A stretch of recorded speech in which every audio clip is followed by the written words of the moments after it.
Kesha, you have been through some really tough times. Now you're starting to rise up about it. What are you gonna do now? I'm gonna continue to make great trashy music and make it even worse.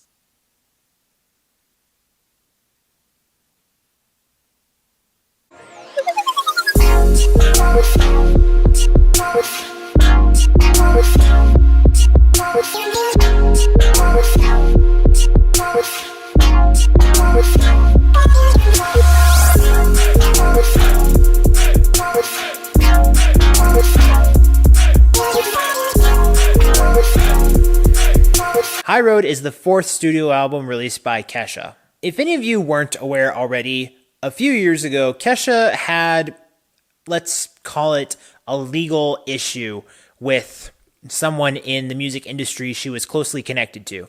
And it was actually pretty harsh and pretty unfortunate for her. It was made very public, and it was just something you were like thinking, I want to help her out. And a lot of people did come out and support her. A lot of musicians wanted to do stuff for her. People would do gestures. People made a lot of important posts. People tried to do things for her so that her life could get better and that her career could stay afloat despite all this bad press, and that some justice could come to her. And I think in the end, it ended up working well. So afterward, everyone felt pretty good that things are looking up on the horizon for her.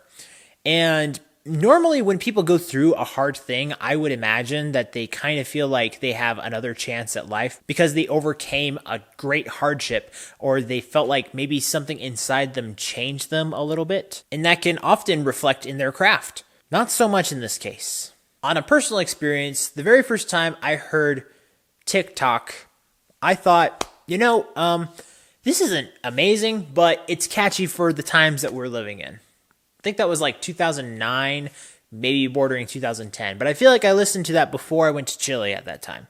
And yeah, some things you can dance to, some things you're like kind of squeamish to. But there are elements that you can pick out and you can think, Kesha has something, even if I don't like all of it, just depending on who you are. That's kind of me. There's plenty of stuff in there that I do think Kesha has that I can call talent, but that doesn't mean I loved all of it. And in this album, there's not much positive commentary to make, unfortunately.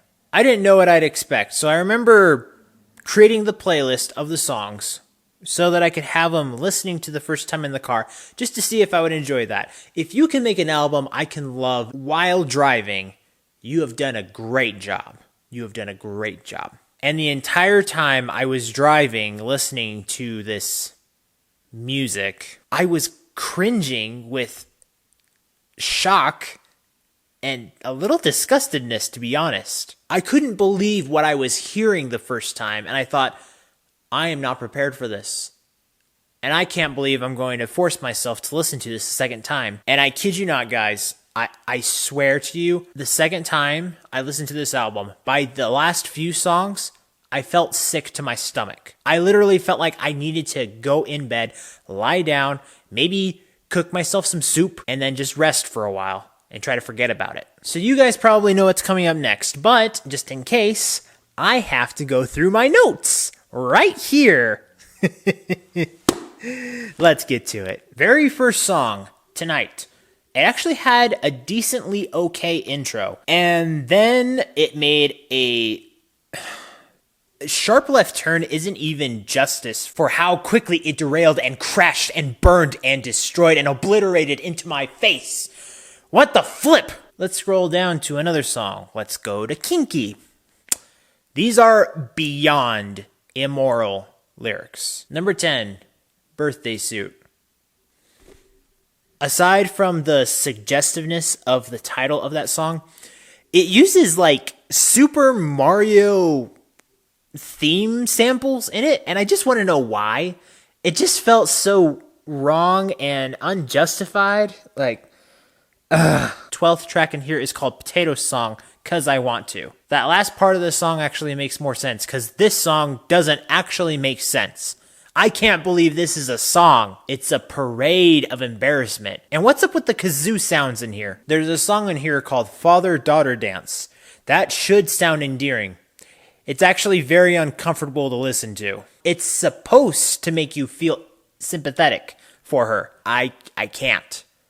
I cannot feel that here. There's a song in here called Summer that all the lyrics are trying to suggest to you that she is simply a free-spirited person. But what the true definition of that really implies is that she is purposely an irreverent, a disrespectful, and essentially, for better or worse, depending on how you view this word, a nonconformist. The song BFF, it's a really weird friendship song. It's like those two people you see in high school that are weirdos, but they're incredibly conscious of what actions they're doing on purpose, and you're just like, you're going to be trouble in the future. The actual song High Road uses the words good, clean, fun.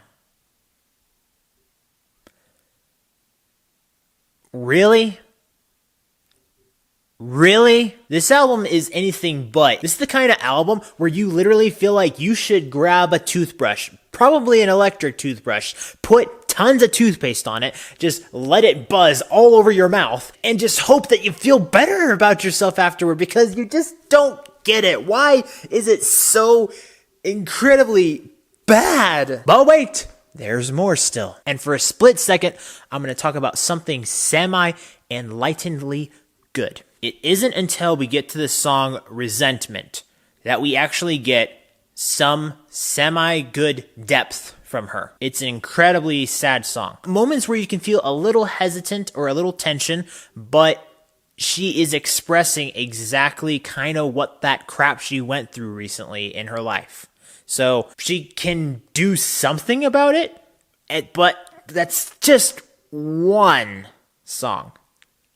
Just one. The song Cowboy Blues could have been good, but it chooses to be kind of just awkward. And the song Chasing Truth, it doesn't sound bad, but by the end of it, you kind of just feel like it ended up being generic. Okay, now, having said all of that, I have to talk about this last song for the purposes of how I am reviewing this album. The song called Shadow. This song is aimed exactly at people like me who do not like this. People like me who actually think that there are morals and values in life and that you can actually and should be applying to art, including music. Kesha, this is directly at you. People who actually have good morals and values, people who want to give you sound advice, people who wish you had a higher elevated standard for your own self. They are not bad people. They are people who try to assist you. Maybe their tone always doesn't come off that way. A lot of parents do come off that way to teenagers, even for people like me from time to time. I get that. But that doesn't mean that they hate you. That doesn't mean that they are going to force things upon you. That doesn't mean that they're going to slap you down and just make you be a good person. Because no one can do that. No one. No one.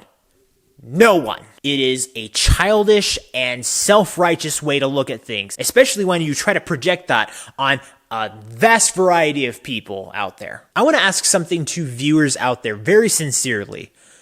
I challenge you, if you like this music, I challenge you to listen to this with either your mom, your grandma, or a woman you think has some ladylike qualities. I want to see how much non-cringe you think that you can feel when listening to this.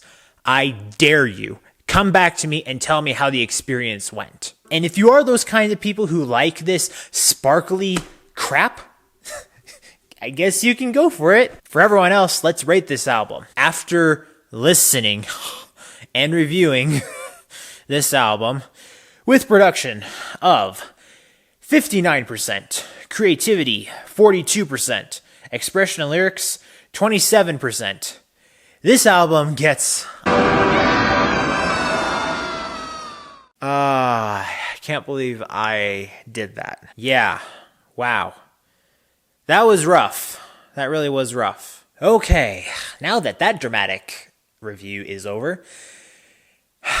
Let's just wrap it up. As always, guys, thank you so much for watching. And remember, if you want to discover, promote, and review the best in entertainment, remember to like, comment, subscribe, share, all that good stuff down below so you can get that yes in your life. See you next time. Usually, the first album that I find really bad ends up being the worst album of the year, I find. That, I kind of hope that's true, because if there's anything worse than this album later on in the year, I am going to pass out and probably vomit all over the floor.